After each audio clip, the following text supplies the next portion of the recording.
It's spooky season. Yes. It's Halloween Horrors month on the Rebel Radio podcast. This is our 6th year doing Halloween Horrors, and which was an idea that kind of just came about. I'll give you some credit for that. You were like, you were like, Mark, you don't really like horror movies that much, so let's do them the month of October. Yeah, get it all out of the way in one month. You know? And I was like, yeah, we can do that. And then since then, I will admit I haven't suffered as bad as I did when we did that comedy month. That was true suffering.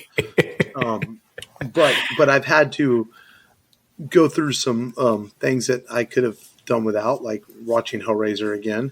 Or watching Halloween again. I'm sorry. I know people love Halloween, but God, I find that movie just so fucking boring. That's how Pinhead would torture you. You know, if Pinhead appeared, like you accidentally rubbed the puzzle box, he'd be like, "We have such sights to show you," and you'd have to watch like Three Amigos or Michael Myers' creepy breathing over and over again. Yes. Yeah. Oh. But. Or watch the dude in Men in Tights fall in the water and go, "Oh, I'm stuck in water. God, I'm drowning." And it's like 2 inches of water. So stupid. You would watch this scene over and over, Mark. That was horrible. I don't know if I'll ever forgive Long for making me watch that movie. Oh, man. I mean, I'll forgive him because he's my brother. But, you know. That's right. But just like, oh, God. I can safely say we will never, ever fucking do a comedy month again on the Rebel month. That's for damn sure. Uh-huh. It'd have to be an action comedy. That's the only way we'd be able to do it. We would cover a movie like Titanic or Showgirls before we would do a comedy month again, because Showgirls is basically a comedy with titties. We would do a musical month before we did another comedy month, most likely. Yeah, I like musicals. You'd put the Greatest Showman on there, maybe.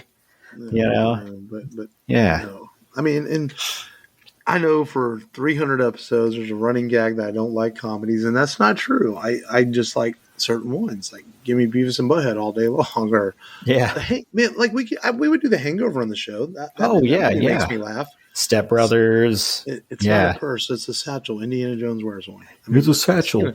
It's like those kind of movies. I like stupid humor, not stupid falling in the water that's 2 inches humor. Yeah. I know it sounds like a contradiction, but not like stupid humor, but like, you know, the fart, you know, dick and fart humor, you know, get hit in the groin, you know. Like my brother-in-law, he asked me what I thought about Spaceballs. I'm like, it's all right. He goes, "Oh, you just don't understand comedy." I'm like, Spaceballs is all right. I get it as a Star Wars spoof. I don't think it's that funny. It's got a couple of moments in it, but it doesn't hold up well.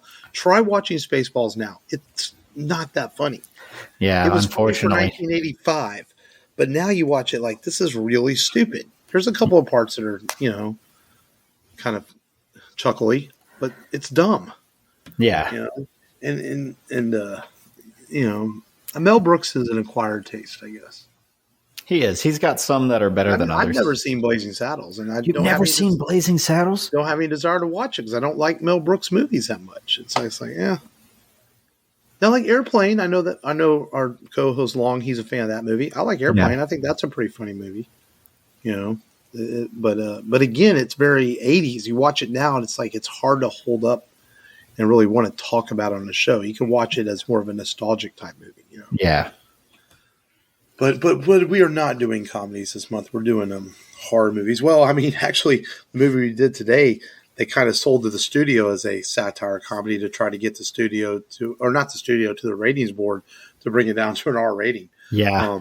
Which it's, I don't find it to be really a comedy, but we'll talk about that more in a minute. Yeah. But it is Halloween Horrors Month, and it's spooky season. Halloween is upon us in a few weeks, and the ghouls and goblins will be out, and we'll spend the month talking some ghouls and goblins on the show with four pretty solid flicks, you know. Well, I mean, it will be a first time watch for me. As you know, I've never seen the original Texas Chainsaw Massacre. I've tried to watch it a couple of times, and I've seen parts of it, like bits and pieces of it. Mm-hmm. And I've tried to start at the beginning, and then something comes up and I don't watch it, but I've never actually watched it from beginning to end. You know, like I've seen it's weird. I know I've seen the ending. I don't know. And I've seen like little bits and pieces, but I've never actually sat and watched it from beginning to end. And so that'll be interesting in a couple weeks when we get to that one. But anyway, how's your week, man? Been good? Rainy, man. It's been, definitely a week to kick off Halloween Horrors. No fucking rain for 4 months in Texas. And all of a sudden we get inches in 3 or 4 days. It's like, what the hell, man? Yeah, man. It's been dark and dreary and rainy and stuff. Yes. And depressing Halloweenish weather, I guess. Yes. Oh, absolutely. Yeah. And, which we needed. But, I'm like, man, this really sets the tone. Now. Yeah. I'm done. All right. That's enough rain. We got it all in 3 or 4 days. Okay. You can stop now. Yeah. Go back to being hot. Yes. It's like, I complain about the heat. Oh, I miss the heat. How it always is. Especially when it freezes over here. You're like, man, I wish I was, burning in my own skin. I like the cold. I don't know. I don't complain too much about the cold. Yeah. Now, the rain I don't really like, but I can bring on some cold weather. I like it when you're fucking walk outside and your nuts just squinch up in your body because they're trying to stay warm. They squinch up. Yeah, you're just like, oh yeah, I can feel that down in my nuts. Oh man, I can feel it in my loins. It's the opposite when it's hot because then they drip down and they're sweating. You're like, God, I'm chafed out there. You're like, this sucks. Yeah. So. Yeah, use diaper rash cream for all those northerners that come down here. Powdering up down there or whatever. Yeah. It's like, it's a Victorian style wig. You got to throw some powder down there. Yeah, you might have to manscape more in the summertime. So, the trials and tribulations of Texas weather. Yes. Taking care of your nuts. But yeah, man, why not? That's life, baby. That's just life. But man, other than my week's been okay, man. But I have literally hardly sat in front of the TV this week. I watched some football. That's about it, man. And I did watch the season finale of Ahsoka. But as far as movies and flicks, man, I kept trying to sit down and watch stuff, and I just did not watch much this week. So did you watch anything? I did. I finished season 2 of Babylon 5. Dude, man, that's a season ending. Tensions are high, brink of war. How does that end? You got to refresh me. It's been a bit since I've seen. I mean, I love the show, but sometimes the seasons blur together. So Sheridan, allies with the Narn, and Londo finds out. He's friggin' pissed, and he's on this. At the end of the last episode, he's on on this train to negotiate, terms of their alliance, and someone puts a bomb on the train. You don't know who yet. There's the night crew or night. That secret Night Rangers or that secret team that. So I don't know if they did it or what. They haven't alluded to that. But he has to jump out of the train. That's where Koss shaves him. Okay. Yes. Yeah. Okay. He saves him, turns into like an angel, and then they're asking people what they thought they saw when that happened, and Londo's like, nothing. I saw nothing. Yeah. Yeah. Okay, I remember now. Yeah, no, it is a good season finale. I told you get towards the end of season 2, you get into season 3. I bet any money you blow through season 3 and most of 4 quicker than you blew through the first 2 because it's going to start getting where like you got to see what happens next. Okay. Yeah, because from what I've kind of gathered from like other, people that review and write about Babylon, it's like the first 2 seasons are kind of like exposition and some build-up and some groundwork. It's a book. Yeah. It's basically a 5-chapter book throughout the season. So, yeah. Makes sense. But, yeah, I like Sheridan. Sheridan, he's like, fuck you, dude. He's like, I told you like Sheridan. Yeah, man. And he fired upon the crap. I forget Londo's race. Not the Centauri. Centauri. Yeah. He fired upon their ship, and that constituent that was on board was part of I think he was part of Night Watch. But he's like he greenlights like military operations and stuff. I think he works for the military in some form or fashion. And he's like, "Oh, you fired upon them," and he's like, "Hey, we wouldn't be talking here right now if I didn't take action." And he's like, I know what I'm doing, basically. Get out of my way. And I'm like, man, Sheridan, man, fucking just flopping that manhood out. Just, Hey, you don't give a damn. Yeah, man. But yeah, he's definitely a better I think a more favorite captain of mine than Sinclair. Sinclair was very, old school, and Sheridan's he's got a little bit more of an edge to him. I like it. Hey, you'll like him even more as you go, especially in the season 3, whenever certain events happen that really make you realize, like, okay, this guy ain't playing around. Yeah.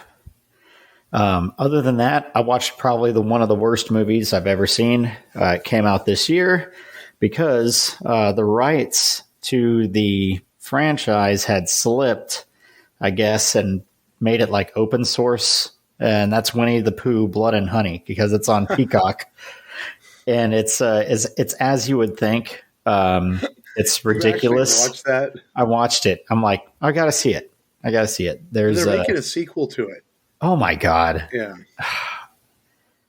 Well, it's obviously like it says, Pooh and Piglet go on a murdering rampage. Christopher Robin leaves and they become like feral and they eat Eeyore and to survive.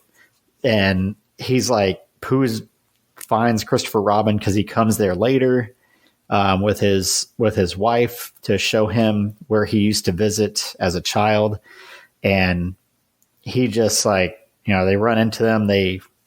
Part of the story is that they renounce their humanism, because they're like humanoid, whatever. And they vow never to speak again. Oh, and there's this weird animation part to it. And they like tie him up and they're like whipping him with Eeyore's tail as punishment.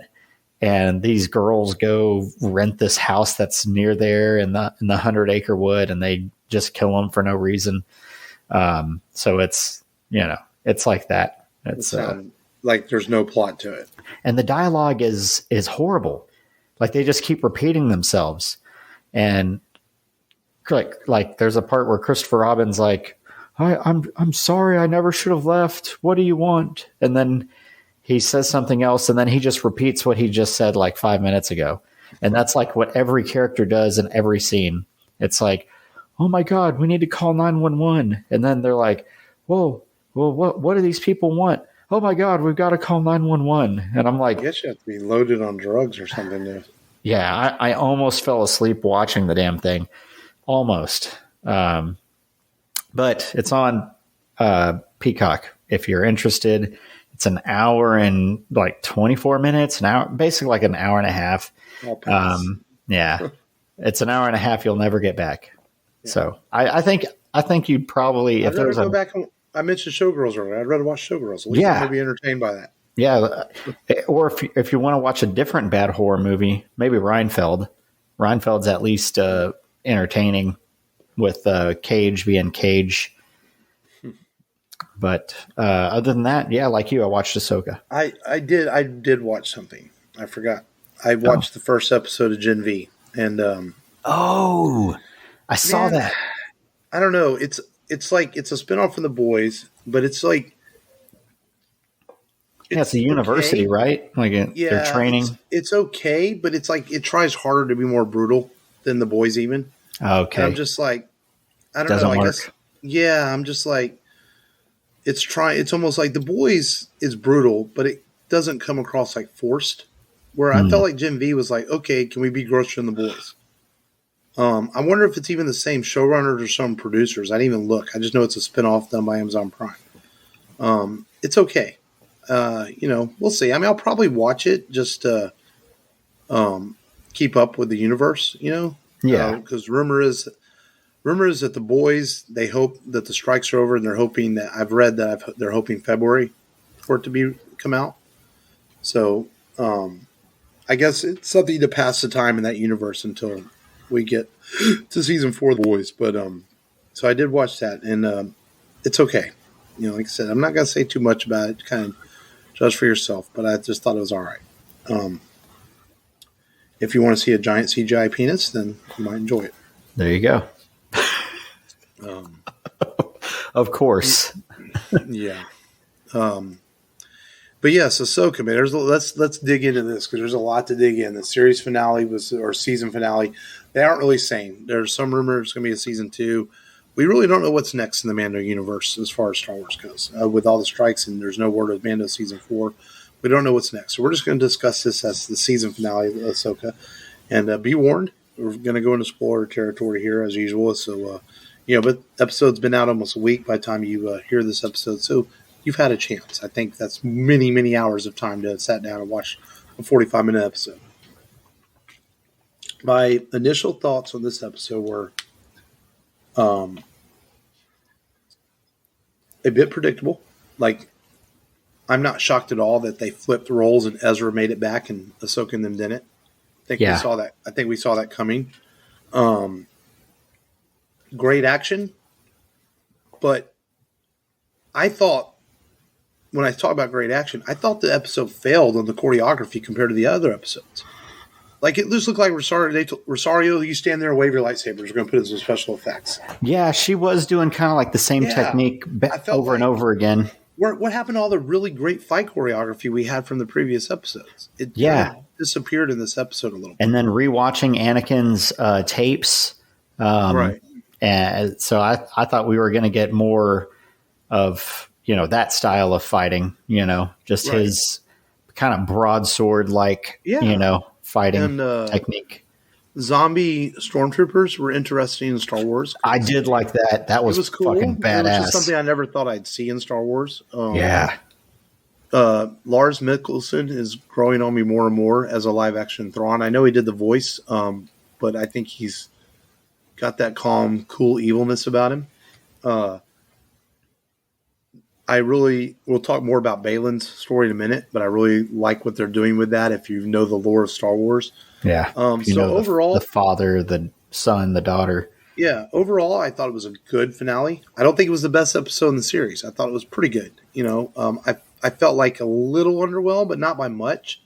But because there's so much left unanswered. I think that's what it is. Yeah, a lot of questions. Makes it out of that galaxy. He makes it back to the Galaxy Prime, the galaxy that we know of. Ahsoka and Sabine are left behind. Of course, Ezra makes it on the ship, and he makes it back to Hera, which was a nice reunion at the end. And Balin and Shin are also left on the planet behind with Ahsoka. And so there's a lot of unanswered questions. So I think that's why it's hard to judge this finale overall. As a series, I loved Ahsoka a lot, or Rebel Season 5, whatever you want to call it. I like it. It might be my favorite live-action Disney Plus series they've done so far. But I think the biggest thing that came out of this, honestly, is what Balin's searching for. It's such a shame we lost Ray Stevenson because, they're going to have to recast the role. We see the statues of the Mortis son, daughter, and father at the end. So it looks like he might be searching for the Force or the origins of the Force. So that's one possible thing.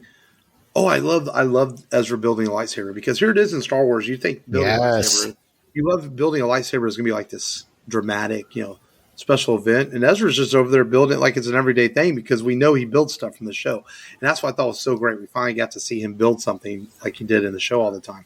And he builds one with a blue lightsaber, and it was really cool.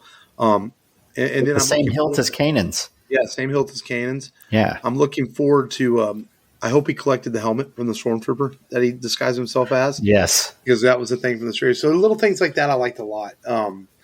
I really like the guy who's playing Ezra. I think he's a very good live-action version.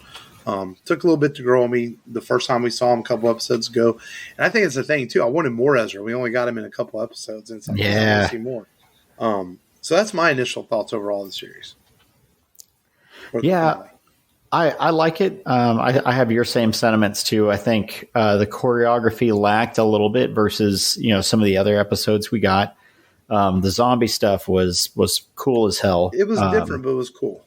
Yeah, just seeing them rise and then they're just taking hits and still coming forward. And we should be clear, they're not zombies. They're reanimated through the powers of the Night Sisters. Yeah. So there's some magic involved in it. Similar to that Inquisitor that Ahsoka took care of earlier on. Yeah. But yeah, we see that in the statue, the daughter's missing. Or broken, Broken. And that's likely because she gave her life to save Ahsoka in the Clone Wars series. So, that's the speculation. Some people are trying to say Anakin's the father of the Force now, since he was supposed to take Morris's place. He saved both Ahsoka and Obi-Wan, and only the father of the Force could do that, as Mortis said. But we'll see where that goes. Like you said, Ray Stevenson, just looking at that, with the sun coming up over the mountains. Some people, I sent you a picture. He's in the movie we're talking about today, Liv Schreiber. Of course, he just has a little cameo today, but he kind of looks like Ray Stevenson a little bit. I think he's younger, but I think he could definitely pull off that look. Some people are saying Russell Crowe. They'd like to see Russell Crowe, but we'll see what happens. Sometimes, not Russell Crowe. Russell Crowe's lost his way. He used to be such a good actor, but lately, nah. Too many donuts, man. I think he's been hitting the donuts and the beer too much. I've also read Sam Neill. I know he's 20 years older than Ray Stevenson, but Sam Neill could look the part. Sam Neill could look the part. You mentioned that. And he does kind of still, he can still act, so I think Sam Neill could pull it off. He's got good chops. I hope Ray Stevenson though is watching from above and realizing the praise he got for his role as Balin, because he is so good in it. And even the girl who plays Shin, I don't know the actress's name, but I think she's really great too, as his apprentice. And we'll get to see more of her. She's still on the planet alive as well. Yeah. But Ray Stevenson was just so good as Balin. And we'll see what happens next with his character. Wherever they go with this, it almost feels like Mando season 4. How do you not have Mando meet Hera and Ezra and start joining the New Republic in season 4? Because where else do you go with Mando's story other than have him join for the New Republic and the New Mandalore? Yeah. I mean, I think that's one route you go. And they ask Mando for help with the threat of Thrawn coming. I mean, you have to lean into that. Yeah, and then you have Mando, Rebels, Ahsoka, Grogu versus Thrawn. Yeah, it's all got to come together, and then and obviously Ahsoka and Sabine. I mean, we know they're not going; they'll somehow make their way back to the galaxy. Yeah, it's interesting that Thrawn was going to Dathomir at the end there. Is he just returning the Night Sister Mother's home, or what's he doing there? Because Dathomir is known as being a virtue as the dark side of the Force. Yeah, and what is he doing there? Gonna reanimate some new Inquisitors. Yeah, what's his cargo? What was his cargo? Reestablishing the Night Sister homeworld. The only problem is I just start thinking people make good points. If you do too much, if you've already created a second galaxy, if you recreate the Dathomir homeworld, and granted this is all about 25 years before the Force Awakens, but like you rebuild this empire in this evil universe, what happened to it 25 years later, with the First Order, And to your point, some people are saying that there was a rumor that Disney was going to retcon the sequel trilogy, but I don't see that happening. No, I don't think they will either. That's just fans talking because they don't like the sequels. There's no reason for that. I think at the end of this all, Filoni and Favreau know what they're doing. In fact, I texted a friend of mine. I said, Filoni is smart enough that he can make this work where he makes the sequels better by the time he's done with things he creates in his shows. Because he did the same thing with Clone Wars. Look at the last 6 episodes of Clone Wars where he made episode 3 even better. Yeah. By intertwining that story in the Siege of Mandalore at the end of Clone Wars, in those final episodes. And filled in the gaps. Filoni's the type that can do that. That by the time he's said and done, it's all filled up nicely and it all makes sense and it all comes together. I mean, if you believe the rumors are true, people are asking well, where's Luke and Han and Leia and Lando during this time? And if the rumors are, there's been a rumor for a long time that there's an animated series coming with the original trilogy characters, and it's going to tell the story of where Luke and Leia and them all are while the Mando stuff is going on. That's been a rumor for a while now, so we'll see what happens. But I love Star Wars being on television, and now we have to wait and see what's next. I mean, we all know the Skeleton Crew TV show is what's coming next. It's just been delayed due to the strikes and everything.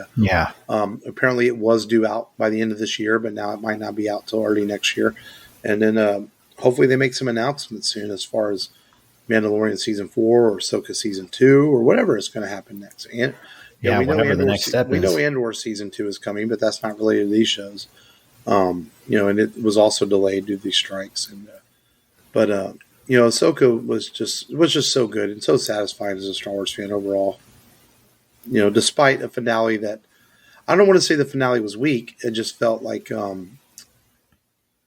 I guess we just wanted more. I don't even say it's underwhelming. I think it's just such a huge cliffhanger. I mean, it's an Empire Strikes Back type cliffhanger. Yeah, it really is. Yeah, a lot of unanswered questions. You've got stranded people. You've got an enemy that's still at large, and now he's on the loose, and the threat of the Empire. Of impending war. Yeah. But I think, I'm probably going to sit down and rewatch them all. I already rewatched the first two. I'll probably sit down and rewatch them again. And I really enjoyed the series and give it another look-see. And it's freaking Star Wars. Yeah, dude. Why not? Which brings us to a little bit of news today. News is still kind of slow. The apparent Knights of the Old Republic remake looks like it's pretty much dead in the water. It's been taken off most websites. It's been taken off of a lot of things. There's been no new news on it. It's been in the makes for a few years. So it looks like either it's dead or it's just on hold because it was costing too much. But people are looking forward to that for their new systems.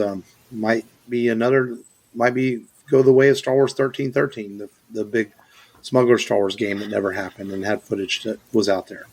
And then Ubisoft is apparently working on an open world Star Wars game. There's been no news of that lately. And so it just makes you wonder what's been going on with Star Wars video games. Wow. So we'll see. But it looks like KOTOR remake might be dead. Jason Blumhouse, of course, Blumhouse Pictures gave some news this week saying that the Spawn remake is not dead, that it's still very active in development with Jamie Foxx still in the lead role. And he basically said, hey, some of that was letting Jamie get back to good health after his health scare earlier this year. Yeah. And they hope to start shooting early next year, pending all the strikes ending. So the Spawn remake is still, and Todd McFarlane is still very much involved in making sure that it's a better Spawn movie than the original. And the cool thing about McFarlane is Todd never shits on his original Spawn movie. He says, hey, it is what it is. It's the budget we had at the time. We made the best Spawn movie we had. And we're just going to make a better one. And he says, I still love Michael J. White. I love what we did. We're just going to make a better one. I think that's cool, man. I really hate it when Ryan Reynolds shits on Green Lantern. It's like, you made the movie. Just own it, man. I'm just not a big fan. If a movie completely sucks or it's just terrible, and you disown the film because the studio's not involved. Yeah. Or like Ben Affleck has done with John Woo's Paycheck because the studio – I get that. But, but if you made the movie and it was a modest hit, like Green Lantern was a modest hit, don't shit on it, man. And I love that about McFarlane. He doesn't shit on Spawn, and so the remake is coming. And I did that on purpose because I have my little leeway. Yes. John Woo is back, people. Oh, man. After 20 years, he's got back with a film called Silent Night. Comes out December 1st, starring Joel Kinnaman in the lead role. And the trailer is out, and apparently the whole film is told with no dialogue. It's all action and music. And the trailer, I thought the trailer was freaking awesome. And if you're a John Woo fan like I am, you saw so much in that trailer, like his style, the trench coats, the slow motions, just the look of it. It feels like a John Woo film. And I'm super excited to go see this. I'm super pumped. Been waiting a long time for him to come back to America and make a film. And I hope it's successful and makes Woo want to do more. And I just thought it looked freaking awesome. I mean, it's been a while. I mean, we've had some cool action movies with the John Wick movies and stuff. Don't get me wrong, but he's the master, and you can't help but be excited. He's back in action films. Yeah, man, this is the father of those type of films, man. And you don't have John Wick without John Woo making films. No, you don't. And it's going to be interesting to see how this film's. I mean, obviously, this film's going to turn out badass, but how badass? It's like it's not if it's going to be badass. It's just how is it going to stack against his other films? Right. Is it going to match up to Hard Boiled and stuff like that? Is it going to come out like a classic? Up to classics, but I'm sure it'll be good. And Joel Kinnaman's a badass actor. He is, man. Now, he can do this. Box office wise, it's probably not going to be a huge hit. It's coming out again same weekend as Godzilla -1 and some other stuff. But you know what? It doesn't have to be. It was probably didn't cost Wu a whole lot of money to make this movie. It's just about him coming back to Hollywood, making an American film, and hopefully it leads to more John Woo films. I mean, he's not getting younger. He's almost. I think he's getting close to 70 years old. So yeah, But I'm just excited. My favorite director of all time has come back with an American film after 20 years. I know he's done some Hong Kong stuff since then. I've seen some of them, like Red Cliff is really good. But it's nice that he's coming back to do an American film. There's a new trailer for the Marvels out. I didn't watch it. I'll be honest. Oh, me neither. Some people know it's out there. Yeah. The only thing cool about that movie is that it's got Beastie Boys as part of the soundtrack. Yeah. That's it. And so we finally got some news on Kevin Costner's long, I'm talking 15 years in the making, Western epic called Horizon, an American saga. A short little teaser came out from Warner Bros. Today. And the movie is apparently going to be 4 movies. That's how long this is. Wow. The first 2 chapters are coming out next year, June 28th and August, about 2 months apart. Will be chapters 1 and 2 in summer of 2024. So, Costner has been working on this for a long time. It's been his passion project of his life. Costner has been always done Westerns well, open range, dancing. Wyatt Earp. So, this is something that if you're a movie fan, you should be excited about. It's part of the reasons why he's kind of wanted out of Yellowstone, because he's been trying to finish this thing and get it done. Apparently, all that's known about is it's a saga that takes place over about 15 years about a family and across the American Civil War. So we'll see how it plays out. I'm excited for it. I mean, you tell me Kevin Costner's making an epic Western, I'm there. About a little less than a year away from it. I'm gonna have to check out that teaser, man. Yeah, and I haven't seen it yet. Short, doesn't show much, but it's cool. So Kevin Costner's Horizon American Saga coming out in theaters next summer. That's all the news I had. So, I don't think I missed anything. No, I don't think. I don't think there's anything else. I'll be honest, really. I forgot to write the news down. I did that right before we recorded, so to make sure I didn't miss nothing. So let's get into our first featured film then for the Halloween Horrors Month, and this is from 1996, a movie that gets a lot of credit for it, as it should, for making. I don't want to use the word making horror mainstream, because horror had its heyday in the 80s. Yeah, and it just kind of took a back seat, so to speak, for a little while. In the early 90s, you had a lot of action movies out, Point Break, Terminator 2, things like that. Yeah. And horror just kind of became a genre that you might have a few movies in October, and, the kind of really weird people would go watch them, and no one was watching horror for a few years. You had these Halloween and Friday the 13th sequels that were like part 10, part 20. No one could keep up with them anymore. Yeah. Jason dies and then comes back to life. And then, that's really where horror was in the early 90s. And then, so, this script was floating around Hollywood, it was actually titled Scary Movie at that point. Yeah. And no director really wanted to tackle it. Wes Craven actually read the script a couple of times and he turned it down. And finally, his agent and the other people said, "Hey, you really should do this movie." And Wes didn't have anything else going, so he finally gave in and said, "Okay, I'll make it." So you have Wes Craven doing this really hot script that's going around Hollywood, and he wants to, it's cast full of young stars at the time, and one young star, Matthew Lillard, who's unknown at the point. He got the role on accident. Yeah, he was just there. Yeah. And they're like, "Hey, audition for this." And, a lot of television actors and actresses, a lot of these young actors did not have big movie roles yet. They were known for TV work. And one thing that sold Wes Craven on it was like, well, we do have Drew Barrymore attached to do the opening scene. And Wes was like, "Oh, I wouldn't mind working with her," because he remembered her as a child from Firestarter and some other things. And so that's kind of sold them on the movie. And so that movie is Scream, the original from 1996, which flipped the genre on its head and made horror all of a sudden cool again, and fresh and new ideas, which led to not so fresh and new ideas because there were a lot of copycat movies to this. Yes. But it did bring horror back into the forefront, and it also showed that horror could be a viable moneymaker at the box office, because for many years it wasn't. This movie went up against Jerry Maguire and Mars Attacks, and with a budget of $14 million, and it made $100 million domestically through its run at the theater, and I think over $100 million. It was like $130 million worldwide. So it was very successful. Well, I clearly remember seeing this because of that reason, word of mouth. I'm like, man, this is a horror movie. No one goes. I even thought in 1996, I'm out of high school already, but I'm like, no one goes and watches horror movies. Yeah. And a couple of weeks into this, I'm like, man, I guess I'll go see it. And I was, what's it about?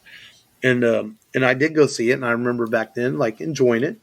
I think it was a fun movie. I think I told you last week I maybe seen it one other time since until this week. Yeah. And I'm not going to shit on the movie, but I will say that like I don't like it as much now as I did when I first saw it. I was younger. I view it differently now. I see flaws in it now I didn't see back then. I think that's fair to say. It's so blatantly obvious who the killers are when you go watch it now. Yeah. That you're like, wow, the plot is that obvious? And I guess in 1996, I didn't notice how obvious it was. Stu Macher is like, well, I didn't do it. And then, I didn't kill anybody. And then Loomis says, hey, cut it out. I know. When you're watching it at first, you think it's the dad. Well, it's a rope-a-dope. They try to send you towards the dad. Yeah. Yeah. Right.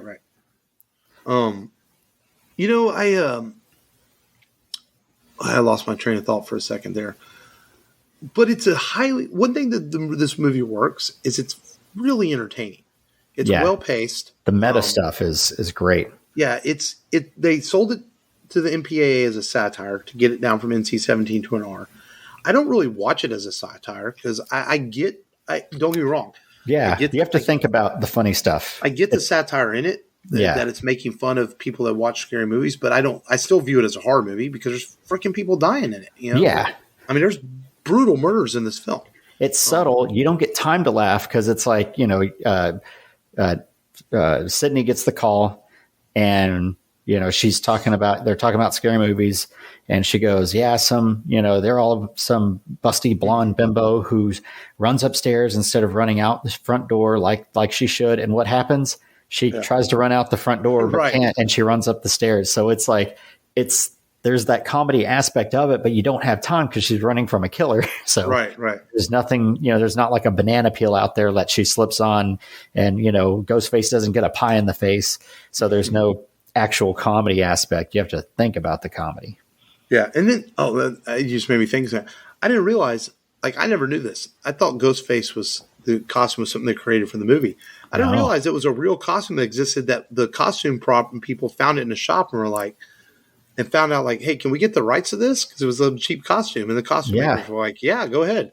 The most meta thing about this movie is how it's so much like Halloween. It's a mass killer terrorizing a bunch of high school girls.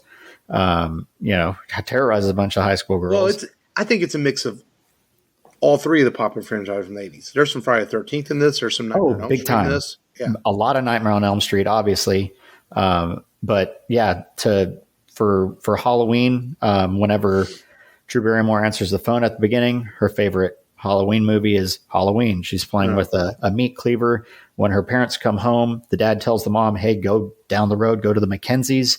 In Halloween, Jamie Lee Curtis tells the two kids, hey, go to the Mackenzies, call 911. She's crawling. Drew Barrymore's crawling on the ground, much like Jamie Lee Curtis is crawling on the ground in Halloween 2. There's, and to your point, Nightmare on Elm Street, when Billy crawls through the window to see Sidney. Well, even Billy looks like Johnny Depp. Looks a lot like Johnny Depp. Yeah, got the hairstyle. And Johnny Depp is wearing a number 10 jersey in Nightmare on Elm Street, and Rose McGowan's character wears a number 10 jersey. Same cut too, midriff. Of course, it looks better on Rose than it does on Johnny Depp, in my opinion. She's so cute in this movie. What happened to her? Yeah, for real, man. She definitely aged. I would say, and too much plastic surgery.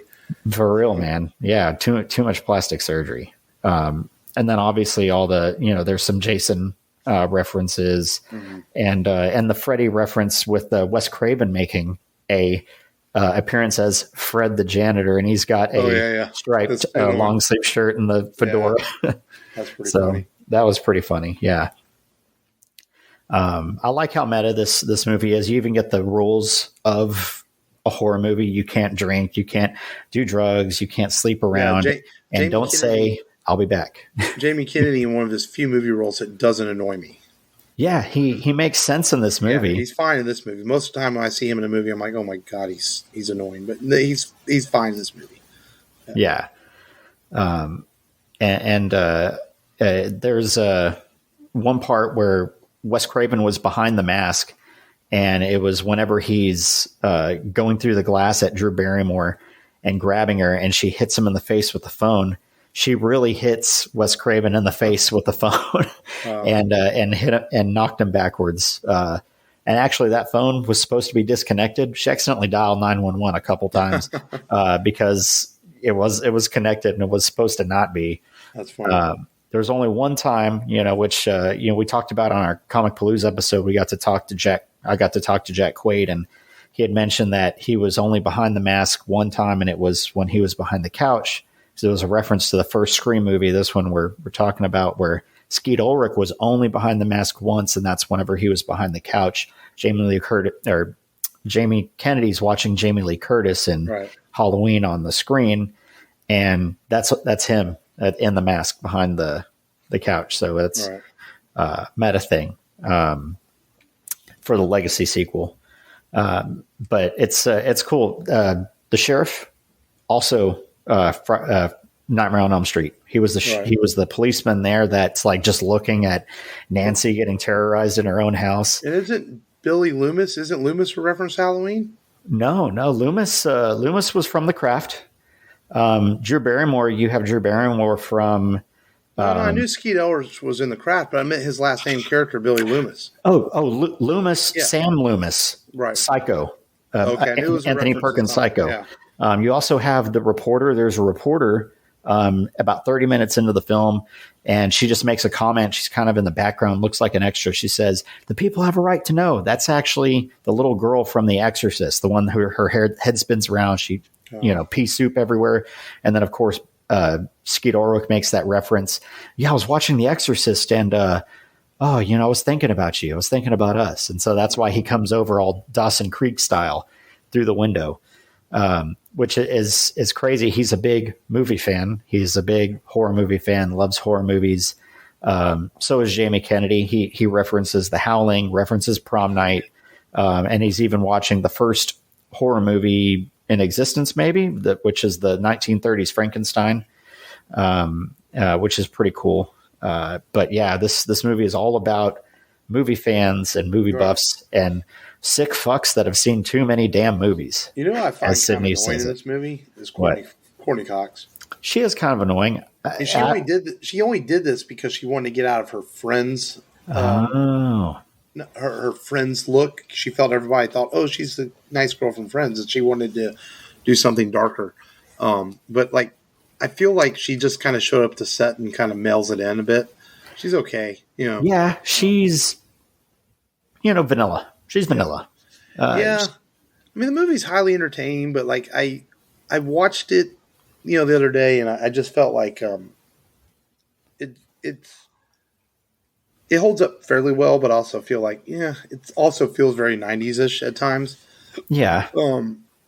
And like I said, there's so much obviousness in it, and I do get the jokes in, like they have all these movie rules, and a lot of the characters still make the same mistakes that they're not supposed to do. Yes. And then my other thing is, does no one own a gun in this town? That was my first thought too. For real? Like they're all just running. No one owns any knives, guns, weapons. Like, come on, It's like where's this shot in the Bible Belt where no one owns a weapon?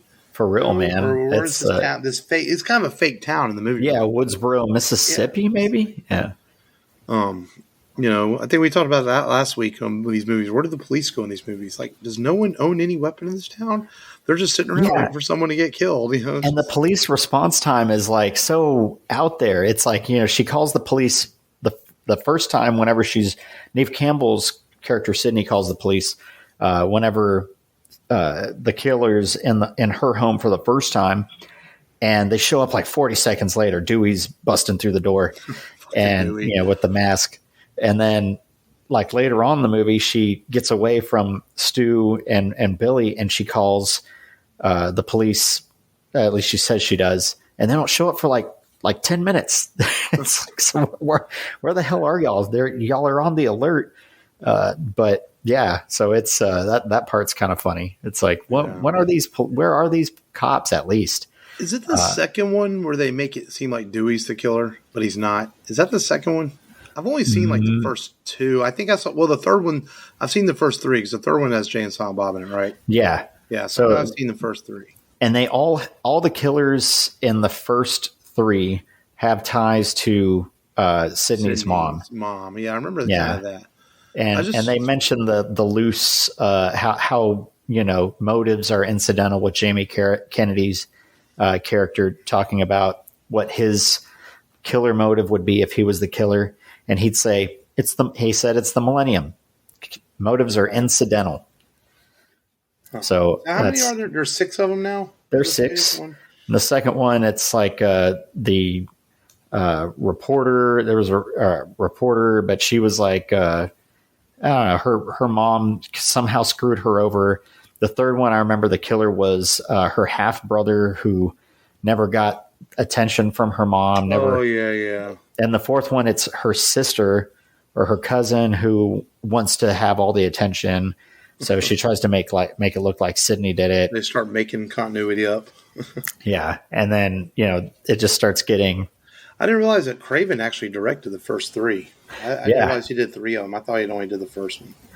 Yeah. And then Kevin Williamson has written the first 4 and co-wrote the last 2 of them. Which I like them so far. They've still found a way to be relevant and still make money and turn profits and still be entertaining. It's definitely a trope that's at least worked for the last 3 decades. But then they had the MTV series that I heard was actually, I never watched it, but I heard it actually was pretty decent. Yeah. Williamson returned to write that one. Yeah. The voice, his name is Roger Jackson. They actually didn't let the cast meet him so that they could have that eerie feeling. And I think it works in the film. I think that method style of acting, kind of like Leatherface. We'll talk about it when we talk about that movie, but they didn't want them to know what he looked like. So whenever he busted out, man, it freaked him out for real. You're getting a real reaction. So it's a movie that I find, dear. I watch it probably 4 or 5 times a year. I probably watch it once every other month. It's just somehow pops up, or once every 3 months. I know. You've been bugging me like 3 years to do this fucking movie on the podcast. Yes. And I am so glad that you decided to do it. I love talking about this movie. Could probably go on for longer. Well, when I'm picking the movies, I'm eventually going to get around to the ones that you want to do. Yeah. And our boy Long would sometimes get frustrated with me because I would like, me, it's all about timing and find the right time to do it. And I feel it in my soul when it's time to do the certain movies. But it was cool. I didn't mind rewatching this one. And I know I gave you a hard time about it, but this one I didn't mind rewatching. Now, sometimes like when you pick, The Last Action Hero, I'm like, okay. I actually watched this one, man. When did we record? We recorded last Friday. Yeah. I watched it like Saturday night. Wow. I usually don't watch the movies we do for the podcast that early in the week.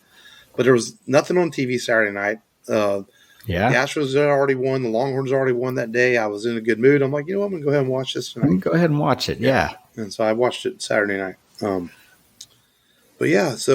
Scream, man. Good kickoff to our Halloween Horrors Month. Definitely. And we have a tradition that we started a couple years ago where we usually have ghost stories or some sort of story for the Halloween month. And I know you said you were going to bring a story this month, and you do have that ready, right? I do have it ready. And this is more instead of a ghost story, but kind of a tie-in news, like a real world story. Yes. Right? That kind of happens to tie in with Scream. Yes. So we usually go with the ghost story. This is a serial murder. I would call it a serial murder story, a murder story that happened in Idaho 10 years from when this movie came out. The victim's name was Cassie Jo Stoddart.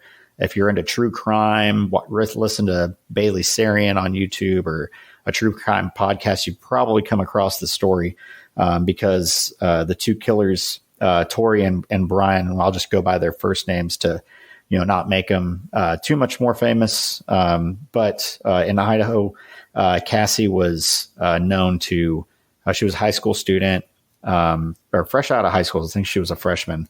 But she used to watch her family's little farm property. It belonged to her aunt and uncle and cousin. And she decided that, she was going to invite her boyfriend over to kind of go watch a movie. Well, he invited his two friends, Tori and Brian. They were both film fanatics.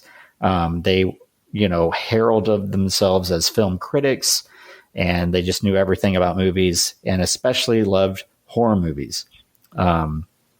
Well, they came over with Cassie's boyfriend, whose name was actually Matt, and they decide, hey, the movie they're watching is the movie they're watching is boring. So they say they're going to go catch a movie. They leave. Well, after they leave, the lights start going in and out, in and out. It's getting creepy. It's dark. It's raining. Her boyfriend asks his mom if he can stay over because his mom's going to pick him up. Because he's like, hey, she's scared. Some weird stuff's going on. She wants me to stay. Mom doesn't allow him to stay. And he leaves, and the family comes back and they find Cassie on the floor, murdered in a pool of her own blood. Police found 30 stab wounds. So it was pretty brutal. They immediately thought it was the boyfriend. So they questioned Matt. And, after kind of going, too. Yeah, I know, right? This guy's weird. After going back and forth between him and Brian and Tori, they, get Brian to break down. And he says, man, it was all Tori's idea. They were inspired by the movie Scream. Tori was a big Columbine fan. Apparently he idolized the Columbine killers because Tori felt like he was an outcast and these guys were outcasts. And they even made a video about how they were so excited to kill their first person and wanted to experience it. And they made like a vlog about it where, they're like, hey, whoever finds this, sorry to her family, but she has to die. And, Brian led them to a stash that they used. They actually, whenever they were going to leave, before they left, they unlocked the back door and they snuck in through the back door in masks, black boots, knives, similar to what the killer used in Scream, but it was more of a medieval dagger, not a hunting knife. And they killed her out of sport. So this happened in Idaho in 2006. They went to jail for a very long time. Actually, I didn't get to see get to look at what their sentencing was. Still in jail. I think they're probably in jail for life.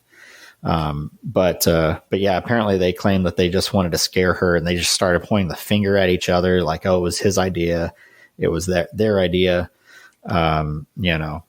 Going back and forth, but this is a pretty famous, murder case.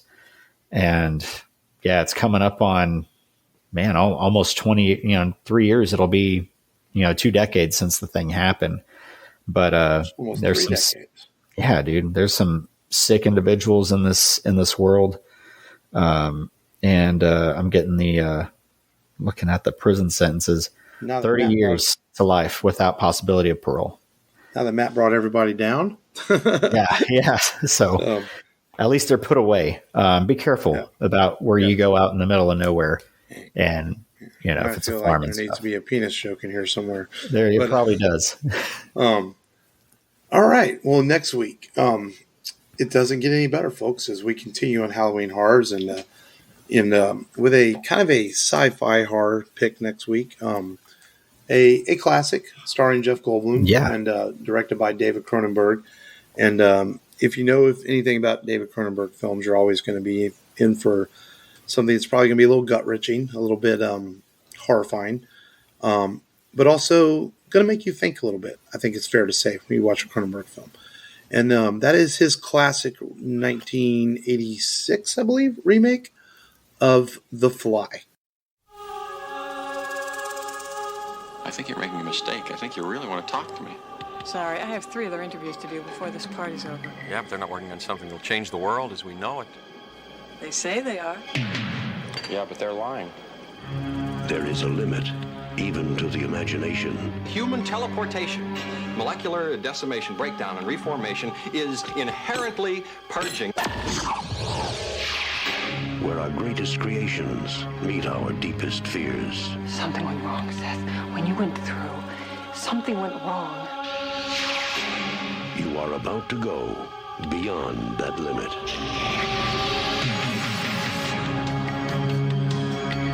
Those weird hairs that were growing out of your back, I had them analyzed. But they were definitely not human. If you saw how scared and angry and desperate he is. I'm sure Typhoid Mary was a very nice person, too, when you saw her socially. No! You're afraid to be destroyed and recreated, aren't you? You're changing, Seth. Everything about you is changing. Oh, no. What's happening to me? Am I dying? I want to know what's going on. What does the disease want? It wants to turn me into something else. Oh, no. A fly got into the transmitter pod with me that first time when I was alone. Don't go back to it. Could be contagious. I'm afraid! Don't be afraid! No. Be afraid. Be very afraid.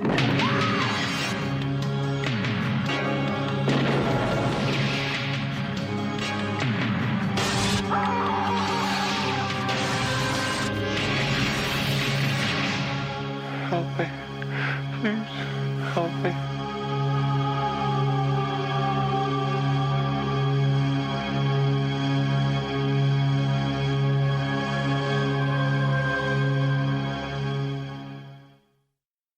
And this is a creepy fucking movie, but it's a good movie.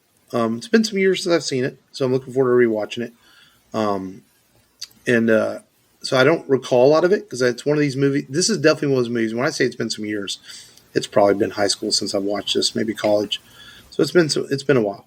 That's just showing my age. But I do remember seeing it and liking it when I saw it. And I think it's also one of those movies that you don't need to really watch more than once or twice because it stays with you. And I think that's why I haven't rewatched it. Yeah. But we almost did this one last year, and we ended up saving it. And so we're going to finally get around to it this year. Jeff Goldblum gives a good performance in this. Really creepy as fuck practical effects done in this film because Cronenberg, to this day, still likes to use practical effects in his movies. Now he makes these really weird sexualized science fiction movies. Cronenberg, he doesn't quite.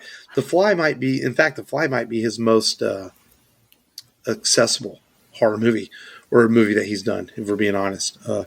He's an acquired taste director, but The Fly is definitely something that's a little more accessible for most people.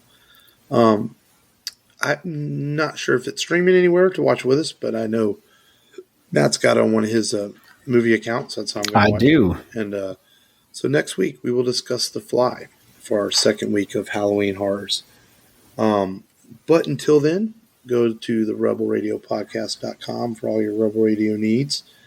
And follow us on our social media. I've actually been tweeting again, or Xing, as you call it, trying to get our Twitter account. Xing. As I've been slacking on that. And so that'll be next week on the show as we talk The Fly. And until then, continue to be safe, as always. We thank you for listening. This has been Mark. This has been Matt. And until next time, remember, as always, just go there and do it.